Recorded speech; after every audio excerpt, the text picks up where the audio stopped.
বিশ্ব নবীর পথ চিরশান্তির পথ, অশান্ত বিশ্বে তুমি রহমত।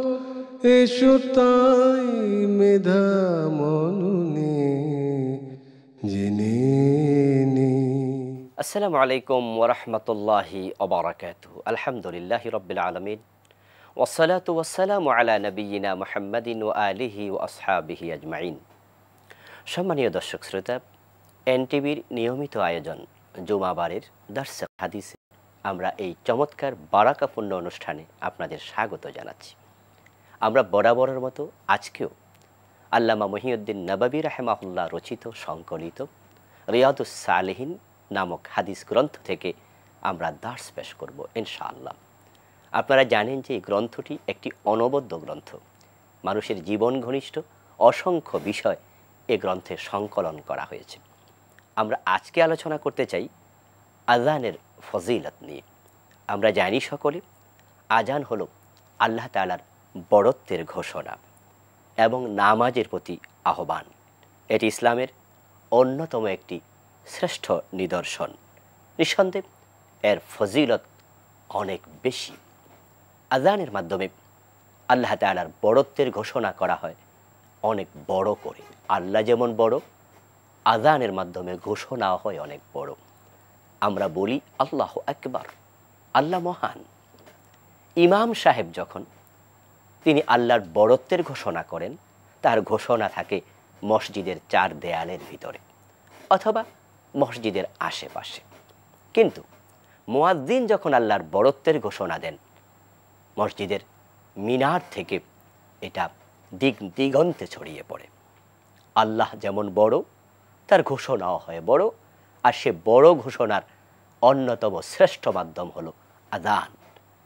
এই আযান যে ব্যক্তি দেবে, নিশ্চয় আল্লাহ তাআলার কাছে সে অনেক সম্মানী ব্যক্তি হিসাবে আল্লাহর কাছে তিনি হবেন, এটাই স্বাভাবিক।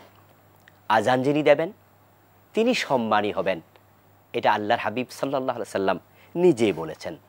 হযরত মুআবিয়া রাদিয়াল্লাহু তাআলা আনহু থেকে বর্ণিত একটি হাদিসে এসেছে, আল্লাহর হাবিব সাল্লাল্লাহু আলাইহি ওয়াসাল্লাম বলেছেন, আল মুয়াজ্জিনুনা আতওয়ালুন নাস আনাকান ইয়াউমাল কিয়ামা।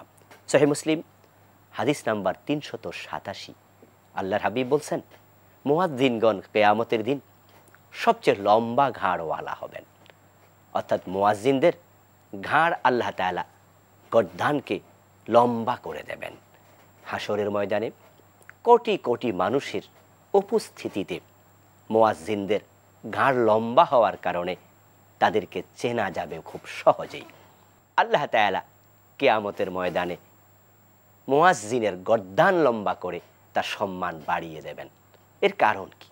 এর কারণ হলো মুয়াজ্জিন যেহেতু আযান দিয়ে আল্লাহ তাআলার বড়ত্বকে প্রকাশ করেছে নিয়মিত। শরীরের যত শক্তি আছে কানে আঙ্গুল ঢুকিয়ে সবটা শক্তি দিয়ে তিনি ঘোষণা করছেন আল্লাহ মহান।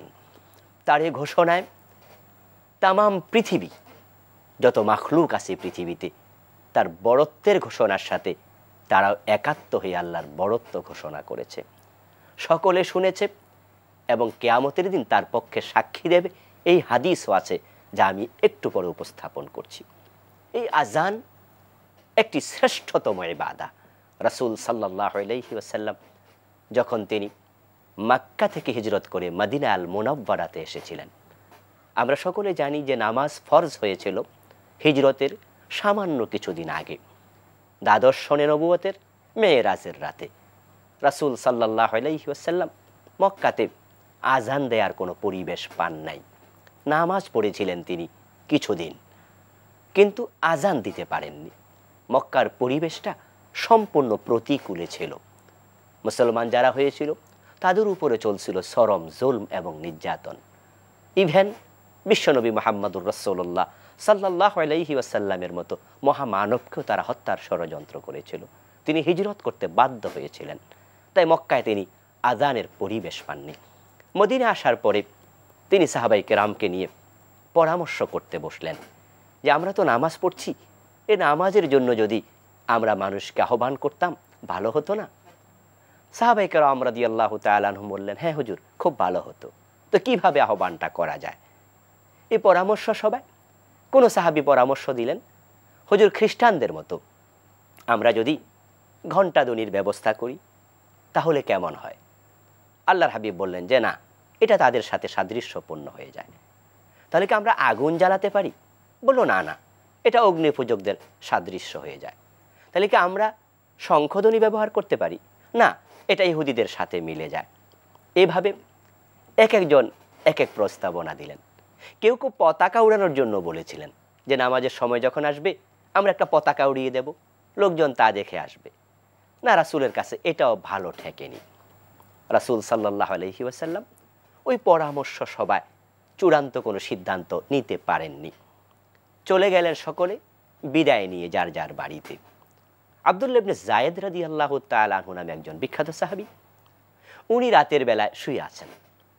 পরামর্শ সভা থেকে তিনিও বাড়িতে গেলেন। ঘুমের মাঝে তিনি স্বপ্ন দেখেন এক ব্যক্তি একটি ঘণ্টা ধ্বনি হাতে নিয়ে কোথাও যেন যাচ্ছে। আব্দুল্লাহ ইবনে যায়েদ রাদিয়াল্লাহু তাআলা আনহু ওই ব্যক্তিকে ডাক দিয়ে বললেন, এই তোমার এই ঘণ্টা ধ্বনি তুমি কি বিক্রি করবে? আমি এটা কিনতে চাই। ওই লোকটা বললেন যে এটা দিয়ে তুমি কি করবা? তখন তিনি জবাবে বললেন, নামাজের সময় হলে আমি এটা দিয়ে আওয়াজ করে মানুষকে নামাজের জন্য ডাকতে চাই। ওই ভদ্রলোক তখন বললেন, না না, আমি তোমাকে আরো ভালো কিছু শিখাতে চাই। তুমি যা দিয়ে মানুষকে নামাজের জন্য আহ্বান করবে, তুমি কি সেটা শিখতে চাও? তাহলে শোনো। এই কথা বলে তিনি আল্লাহু আকবার আল্লাহু আকবার বলে পুরাটা আজান আব্দুল্লাহ ইবনে যায়েদ রাদিয়াল্লাহু তাআলা আনহুকে শিখিয়ে দিলেন। তারপরে ভদ্রলোক চলে গেলেন। আব্দুল্লাহ ইবনে যায়েদ রাদিয়াল্লাহু তাআলা আনহু সকালবেলা রাসূল সাল্লাল্লাহু আলাইহি সাল্লামের কাছে হাজির হলেন, একবারে ভোরে গিয়ে। ইয়া রাসূলুল্লাহ, এই গত রাতে আমি তো এই স্বপ্নটা দেখেছি। রাসূল সাল্লাল্লাহু আলাইহি সাল্লাম স্বপ্নের বিস্তারিত আলোচনা শুনে খুবই খুশি হলেন।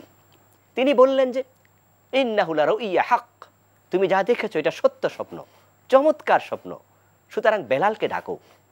হযরত বেলাল হাজির হয়ে গেলেন। বললেন, বেলাল, তোমার কণ্ঠস্বর অনেক উঁচু, তুমি দারাজ কণ্ঠের অধিকারী, তুমি যাও, আব্দুল্লাহ ইবনে যায়েদ তোমাকে যে শব্দগুলো শিখিয়ে দেয় ওই শব্দগুলো তুমি জোরে জোরে বলতে থাকো। হযরত বেলাল রাদিয়াল্লাহু তাআলা আনহু তিনি আদিষ্ট হয়ে জোরে জোরে আজান দিতে শুরু করে দিলেন। হযরত ওমর রাদিয়াল্লাহু তাআলা আনহু ঘর থেকে এই আজানের শব্দ শুনলেন। আজানের শব্দ শুনে উনি চাদরটা কোনো রকম গায়ে দিয়ে টানতে টানতে দৌড়াতে শুরু করলেন। মসজিদের নববীতে হাজির হলেন। রাসূল সাল্লাল্লাহু আলাইহি সাল্লামের কাছে উপস্থিত হয়ে বললেন, ইয়া রাসূলুল্লাহ, এই স্বপ্নটা আমিও দেখেছি, এটা কোত্থেকে আপনি পেলেন? বিশ্বনবী বললেন, এই আব্দুল্লাহ ইবনে যায়েদ আমাকে বলল সেই রাতে স্বপ্ন দেখেছে। হযরত ওমর বলেন, এটা আমি আরো অনেক দিন আগে দেখেছি, তো তুমি বলনি কেন? হুজুর, এখন আব্দুল্লাহ বলে দিল আমার আগে। আল্লাহর হাবিব বলেন, তাহলে তো আরো শক্তিশালী হলো। এইভাবে আজানের শুভ সূচনা হয়ে গেল। হযরত বেলাল রাদিয়াল্লাহু তাআলা আনহু হয়ে গেলেন ইসলামের প্রথম মুয়াজ্জিন। এই আজানের ফজিলত সম্পর্কে আল্লাহর হাবিব বলছেন, হযরত আবু হুরায়রা রাদিয়াল্লাহু তাআলা আনহু থেকে বর্ণিত হাদিস। তিনি বলেন, কালান নবী সাল্লাল্লাহু আলাইহি ওয়াসাল্লাম, লাউ ইয়ালামুন নাস মা ফিন নিদাই ওয়াস-সাফিল আউয়াল সুম্মা লাম ইয়াজিদু ইল্লা আন ইয়াস্তাহিমু আলাইহি লাস্তাহিমু আলাইহি। রাসূলুল্লাহ সাল্লাল্লাহু আলাইহি ওয়াসাল্লাম বলছেন, সহিহ বুখারী হাদিস নাম্বার 615, যে মানুষ যদি জানতো আজানের মাঝে কি সওয়াব আছে, কি কল্যাণ আছে, নেকি আছে, এবং কি পরিমাণ ফজিলত আছে নামাজের প্রথম কাতারে দাঁড়ানোর মাঝে, তাহলে লোকজন আজান দেওয়ার জন্য এবং প্রথম কাতারে দাঁড়িয়ে নামাজ পড়ার জন্য তাহলে তারা লটারি করত, যদি লটারির প্রয়োজন হতো। আজান তো আর সকলে দিতে পারবে না, মুয়াজ্জিন তো একজনই হবেন মসজিদে, কিন্তু সকলে মিলে তারা আজান দেওয়ার জন্য পাগল পাড়া হয়ে যেত। তারা লটারি করে তারপরে আজান দিত। যদিও আজকের এই দিনে আমরা অনেকেই আজান দেয়াকে ছোটোভাবে দেখছি। কেউ যদি আমাকে বলে, হুজুর আপনি কি মুয়াজ্জিনের চাকরি করবেন, আমি মাইন্ড করব, বলি কি আমি মুয়াজ্জিন হব? অথচ যিনি আজান দেন তিনি কিয়ামতের দিন হবেন অনেক সম্মানিত। আল্লাহর হাবিব বলছেন, যদি তোমরা জানতে কি পরিমাণ ফজিলত এই আজানের মাঝে আছে। তাহলে মুয়াজ্জিন হওয়ার জন্য তোমরা প্রতিযোগিতা করতে, তোমরা লটারির ব্যবস্থা করতে। সম্মানীয় ভাইয়েরা, আব্দুল্লাহ ইবনে আব্দুর রহমান রাদিয়াল্লাহু তাআলা আনহু বলছেন, হযরত আবু সাঈদ খুদরি রাদিয়াল্লাহু তাআলা আনহু ওনাকে লক্ষ্য করে বলছিলেন, ইন্নী আরাকা তুহিব্বুল গানাম, আমি দেখি তুমি ছাগলের প্রতি খুব ভালোবাসা রাখো। অর্থাৎ তিনি হয়তো রাখাল ছিলেন। ওয়াল বাদিয়া, এবং তুমি বনে জঙ্গলে চড়ে বেড়াতে পছন্দ করো। হতে পারে তিনি ছাগল পাল নিয়ে লোকালয়ে না থেকে, শহরে না থেকে মরুভূমিতে অথবা যেখানে বন বাদার আছে সেখানে থাকাকে পছন্দ করতেন। আর এটা হযরত আবু সাঈদ খুদরি রাদিয়াল্লাহু তাআলা আনহু জানতেন। তাই তিনি আব্দুল্লাহ বিন আব্দুর রহমানকে লক্ষ্য করে বলছেন, ফাইযা কুনতা ফি গানামিক, যখন তুমি তোমার ছাগলের পালের কাছে থাকবে, আও বাদিয়াতিক, অথবা তুমি বনে বাদারে থাকবে, ফাআযানতা লিস-সালাহ ফারফা সাওতাকা বিন-নিদা, তুমি যখন ওখানে নামাজের সময় হবে আর আজান দেবে, খুব জোরে আজান দিও। সুবহানাল্লাহ। আবু সাঈদ খুদরি রাদিয়াল্লাহু তাআলা আনহু বলতেছেন যে আজানটা তুমি উচ্চ স্বরে দিও। এখানে কয়েকটি বিষয় আমরা দেখতে পাই। এক নম্বর, যদি আপনি কোথাও একাও থাকেন, সেখানেও আপনি একা নামাজ পড়লেও আপনি আজান দিতে পারেন। যদি দুইজনও থাকেন তাহলে আপনি আজান দিতে পারেন। জামাতে নামাজ না পড়েন, আজান দিতে পারেন। আর জামাতে নামাজ যদি পড়েন তাহলে তো আজান দেয়া উচিতই বটে। উলামায়ে কেরামের একদল বলেছেন যে আজান দেয়া ফরজে কিফায়া, নামাজ ফরজে আইন, আজান ফরজে কিফায়া, সুতরাং এটাকে হালকাভাবে দেখা যাবে না। আরেকদল ওলামা বলেছেন আজান সুন্নাতে মুআক্কাদা, এটা গুরুত্বপূর্ণ একটি সুন্নাহ। এখন আপনি যদি আজান দেন, আল্লাহর হাবিব সাল্লাল্লাহু আলাইহি সাল্লাম আপনার ফজিলতের কথা বলছিলেন। আবু সাঈদ খুদরি বলছেন তুমি জোরে আজান দিও। কারণ কি? কারণ তিনি বলছেন ফাইন্নাহু লা ইয়াসমাউ মাদা সাউতিল মুয়াজ্জিন জিন্নুন ওয়ালা ইনসুন ওয়ালা শাইউন ইল্লা শাহিদা লাহু ইয়াউমাল কিয়ামা। সহিহ বুখারী হাদিস নাম্বার 609। আবু সাঈদ খুদরি বলেন, যখন তুমি আজান দেবে জোরে, তোমার আজানের ধ্বনি জিন, ইনসান অথবা অন্য যত মাখলুক শুনতে পাবে, তারা সকলেই কিয়ামতের দিন তোমার জন্য আল্লাহর কাছে সাক্ষী দেবে। কিসের সাক্ষী? তোমার জন্য আল্লাহর কাছে সাক্ষ্য দেবে। তারা কিসের সাক্ষ্য দেবে? তোমার ঈমানের সাক্ষ্য।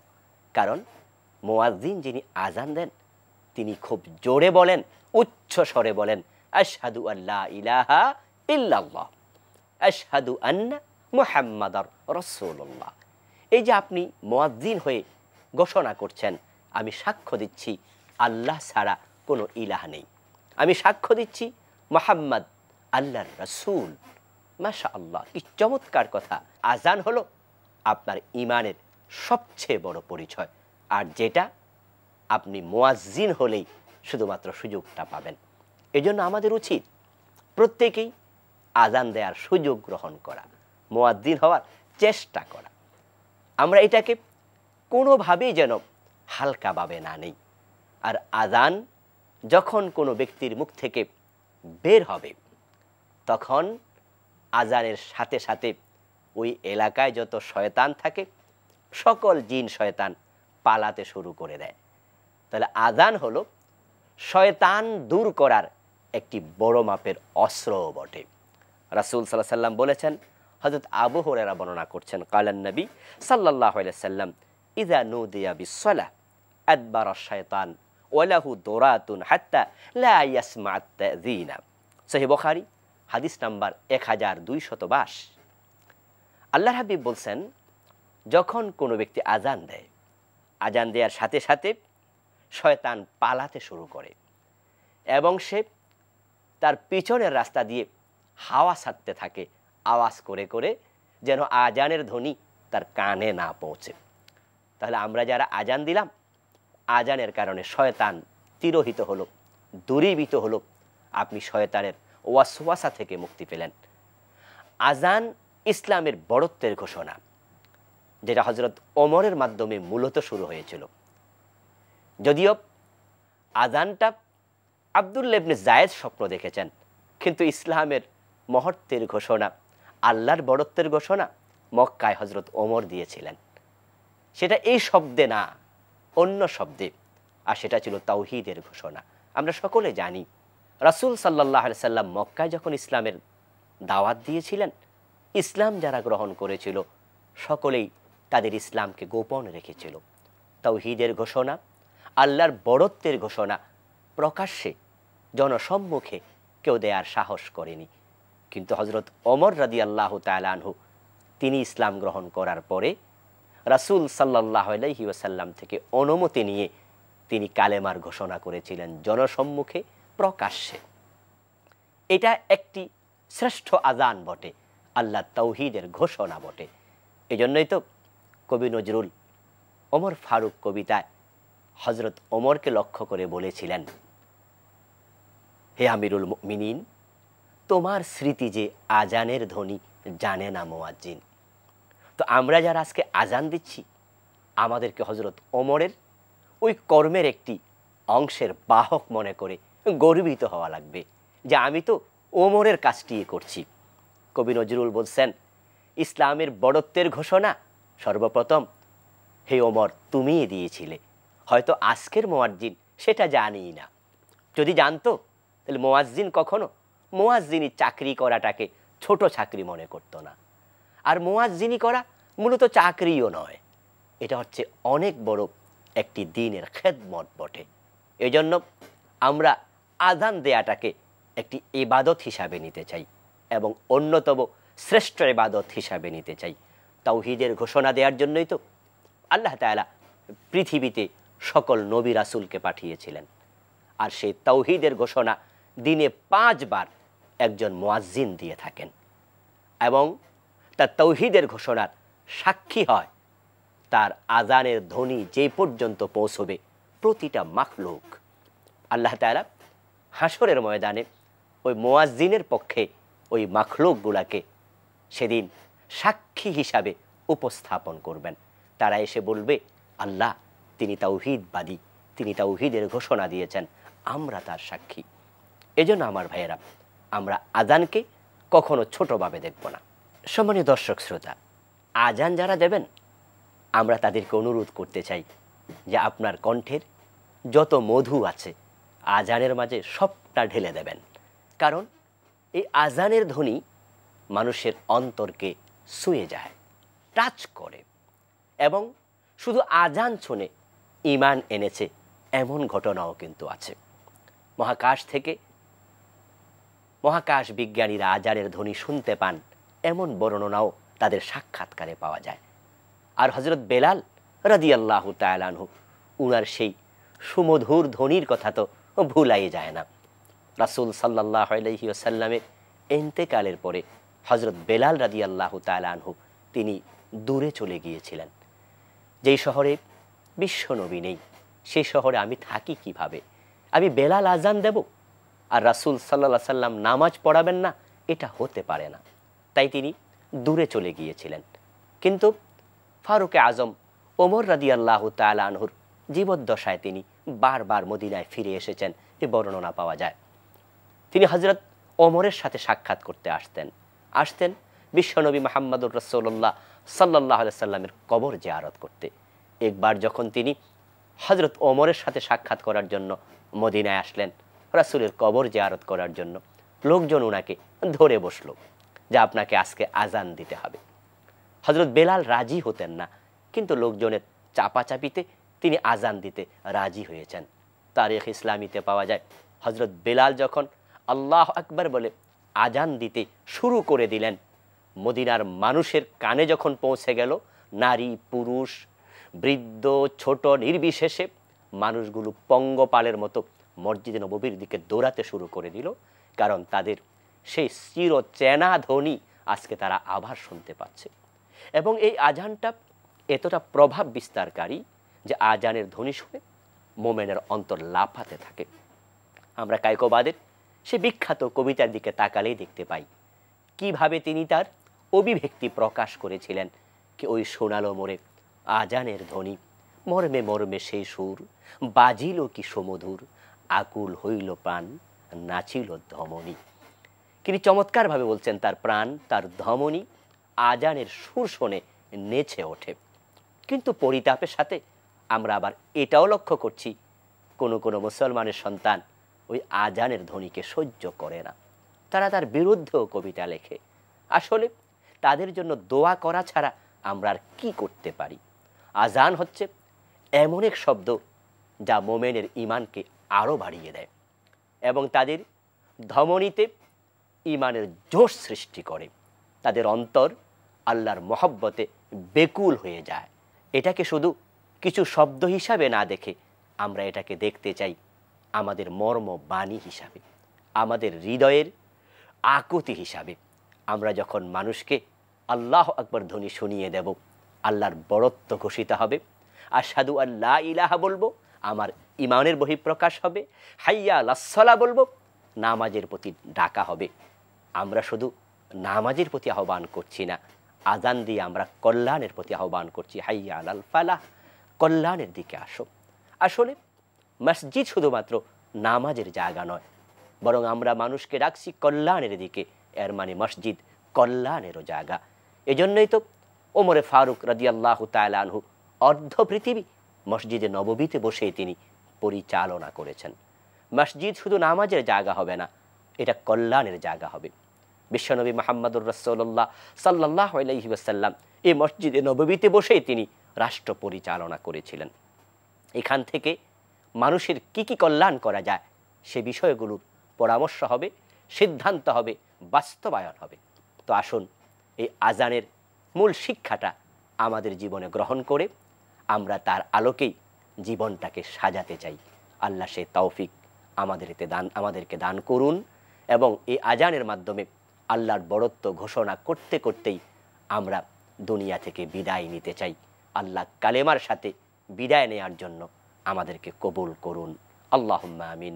ওয়াসসালামু আলাইকুম ওয়া রাহমাতুল্লাহি ওয়া বারাকাতুহু। বিশ্ব নবীর পথ চির শান্তির পথ, অশান্ত বিশ্বে তুমি রহমত।